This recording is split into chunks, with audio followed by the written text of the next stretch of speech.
All right, good morning, everybody. My name is Nick Laboda, and I'm an account manager here at Respondus. And it's my pleasure today to show you all how LockDown Browser works and how it prevents cheating inside of Canvas. So what I'm going to do today is I'm going to show you the LockDown Browser from two different perspectives. I'm going to show you from the instructor's perspective and just how easy it is to enable the use of that setting on a particular quiz. And then what I'd also like to do is go in as a student, because I want you to see what the student experience is like from that standpoint as well. So I've recorded today's session, so that way what we can do is distribute this link to you. So should you need a refresher, should maybe you've missed something along the way, but also be able to provide it to some of your colleagues who may have not had an opportunity to attend. So without further ado, let's jump in and get started. So in terms of LockDown Browser, what I'd like to just kind of briefly talk about is the technical perspective. So that way you can get an understanding of how this thing is being set up. So from the technical piece, there's an LTI plugin that your Canvas rep enables for you on the server end. And what that would allow your Canvas admin to do is simply apply an external app setting.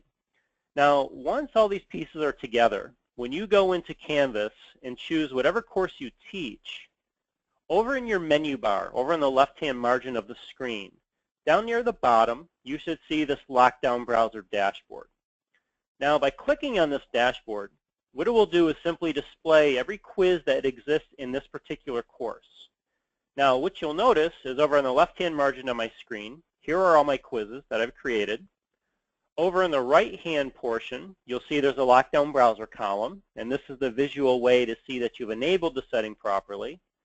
And then to the right of that, there's this Respondus Monitor webcam column.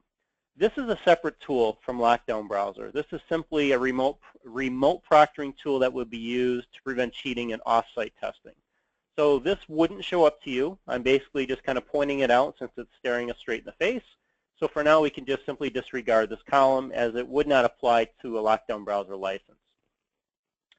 Now, once you've identified the quiz that you would like to apply the security, you simply select the drop-down menu from the context piece here. The only option is to click Modify Settings. And then you'll see the option to require LockDown Browser for this exam. When you click on that, you'll see some additional settings that will expand inline. Again, those monitor webcam settings down at the bottom, these wouldn't show up to you, so let's just pretend that they don't exist for today's demonstration. But you do have some optional settings that you can choose or choose not to use. This access code for the exam, which you see is optional, by entering an access code, or let's just call it a password, what this would do is force the student to type in that password before they get to the quiz. So if you simply wanted to put one more layer of security in place, this would be an area where you could do that. I also believe Canvas has a similar type of quiz setting. So if you choose to use the Canvas password or the Respondus password, either will suffice. It doesn't really matter which area you use it. It will both act the same way. Under Advanced Settings, you have some advanced settings to choose from. You can see I have the student locked into the browser until the exam is complete. And this is what we would use in that either in-classroom test or maybe in that lab setting. We also have an iPad solution here. So if you have students that are allowed to use an iPad, all you would need to do is simply check a box to free up that application to run with LockDown Browser. If you have students that require the use of accessibility software, more specifically screen readers, by checking a box, this will allow those students to use those applications in conjunction with LockDown Browser. I also have a calculator enabled for those math and science teachers that require the use of a calculator. Here are a couple different options to choose from, whether it's a standard calculator or something a little bit more robust, which would be that scientific calculator. All right, so I've pre-checked the settings that I want. For additional information of how these settings work or how they're intended to work, you can see at the very end of each one of these, there's this explain link built in. So by clicking on this explain link, what it will simply do is open up another knowledge base article where it will give you additional information to further explain the setting and how it would work. So we have these built in along the way just in case you aren't quite sure how they're intended to work or if you just need some more information about that. Okay? All right, so I've checked the settings that I want. Now when I go over to the left-hand margin towards the bottom, you'll see where it says Save and Close. Now when I select Save and Close, what this will do is apply the setting to that quiz. And you'll see when I look at this quiz up here at the top that it has the LockDown browser requirement at the end of the title. And then in the LockDown browser column, it's simply required in green. So visually, from the teacher standpoint, you can see you've enabled everything the proper way. And that's basically all you need to do. You're all set. Now, from a student perspective, the only way for the student to get to that quiz is by using LockDown browser. If they try to get to that quiz using a normal browser, such as Firefox, Chrome, Safari, etc., it simply would give them an error message. So what they would need to do is have the browser installed on that machine. Now, the browser can be installed anywhere. It can be installed on a student's personal computer. It can be installed in your labs. Simply anywhere you want students to do testing, the browser can be applied to that device. Now, the download of the browser is just a one-time install. You don't need to install it every single time you use it. It's simply there. Once it's there and downloaded the first time, you don't need to do it again. You're pretty much all set.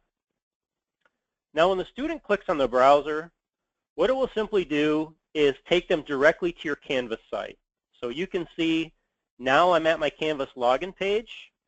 And what the student will do is simply log in with their Canvas login credentials and then walk through the steps necessary to get to that quiz.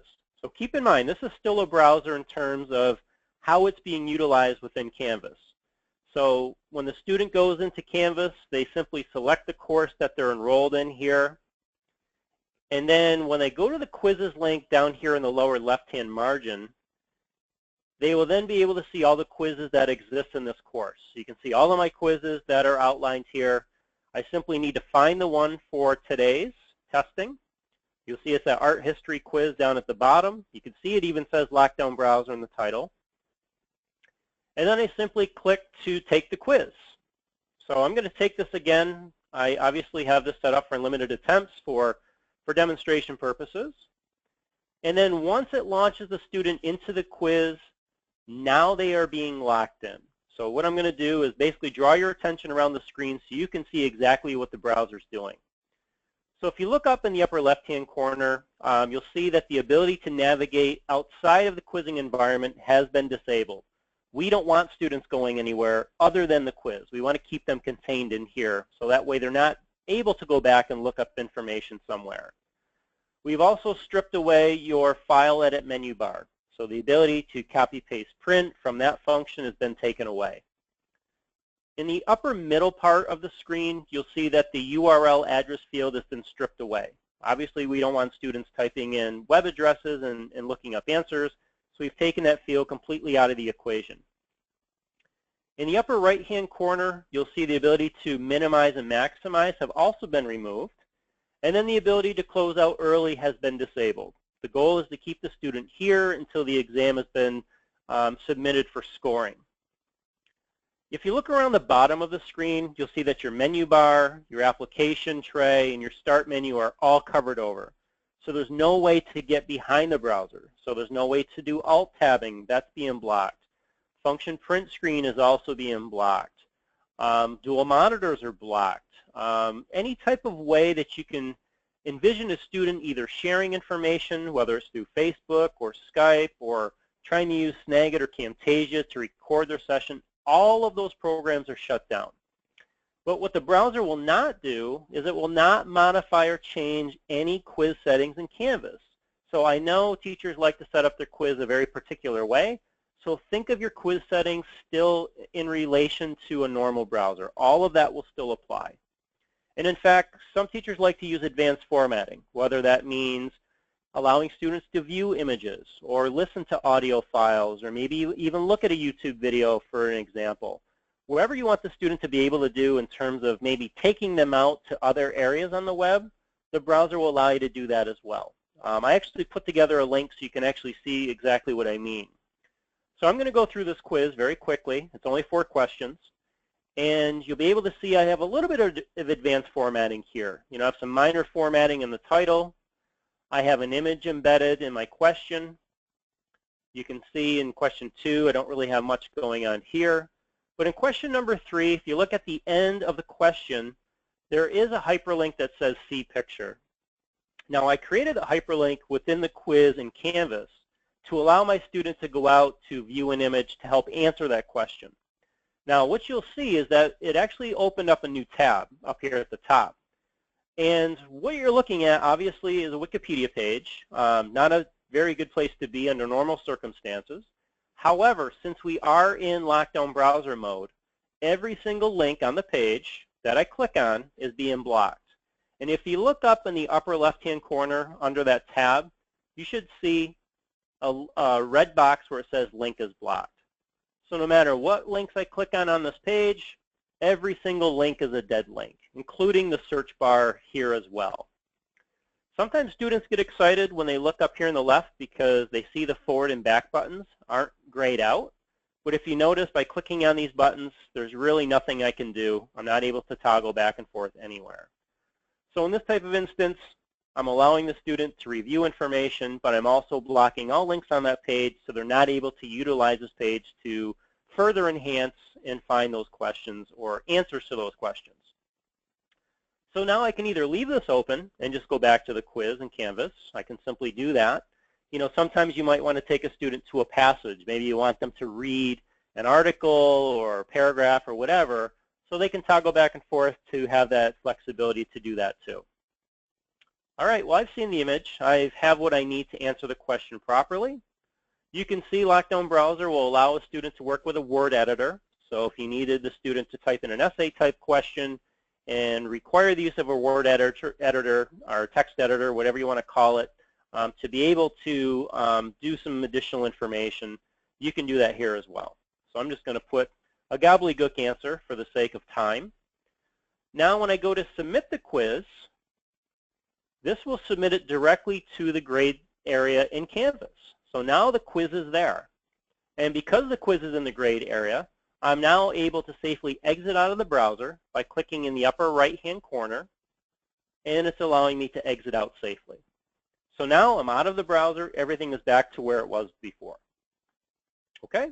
Hopefully you can see how simple that process is. You know, the goal of our technology is to make it a seamless integration inside of Canvas, but also the ability to enable it from the instructor standpoint is simply a couple of clicks. And then from the student standpoint, they just simply use our browser, and everything will be exactly the same as it would as if it was a normal browser, but they're just being locked in. Now, I want to direct you to our website because we do have a lot of resources here that are available for use. If you go to respondus.com, click on Lockdown Browser here in the middle of the screen. Over on the left-hand margin of the screen, you'll see some you should see some options here to select. You can see under videos, we do have some quick start videos that you can use to help you get started. There's an overview video, so if you needed to quickly see again what we covered today, but in a more condensed format, you can do that. But you can also see how to turn on and enable those settings in Canvas. So if you just need a refresher on that dashboard and exactly what to do, you can click on that link and it will basically walk you through those steps in a very quick and easy process. We also offer instructor training webinars every month. We usually host 2 or 3. These dates change all the time, so if you have the time and are able to attend, feel free to do so at your leisure. Just simply register. It doesn't cost anything, and feel free to join whenever you'd like to. We also have resources on how to get started. You know, one of the things is, you know, hey, this technology looks easy, it looks great, but I do need a little help to get started. So we do have tips on how to install the browser if you need those, how to turn on the setting. We will have a sample course syllabus. Some people like to call this a course description that you can actually embed inside your course in Canvas. I actually have that embedded in my course up here. And all this is really doing is kind of explaining to the students what this thing is that they're using. So that way they get a little understanding of what it is and how it works. We also have a free trial. There is the ability to try this out free for 2 months. There's no obligation, there's no cost to do so. So if you wanted to try it out in your own Canvas instance, maybe in your classroom with a group of students, on some quizzes, we can always set that up for you if that's something of interest. And another thing is we're very transparent with pricing. We put pricing out there for the world to see. So that way we want people to know that whatever the price you see on the website is the price you will pay for our application. All right, so that's all I needed to cover today. So what I'd like to do is just simply stop the recording so that way we can have a nice clean version to distribute to your teachers.